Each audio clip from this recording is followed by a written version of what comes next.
Christophe, vous êtes agriculteur dans l'Aube, vous voulez dire quoi?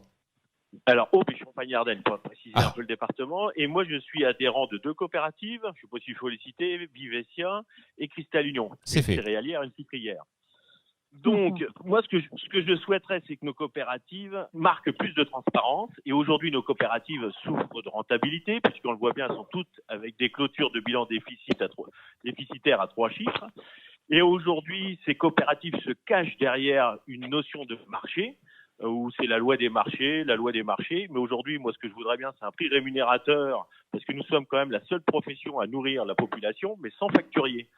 Donc aujourd'hui, nous aurions la base d'un prix rémunérateur par filière, ce qui serait bien, et réindustrialiser notre pays, la France, parce qu'aujourd'hui, on exporte peut-être un peu trop dans nos pays européens ou autres les frontières. Et certaines COP ont choisi peut-être une croissance facile externe, trop facile, et puis qu'ils se prennent aussi des pots de gamelle.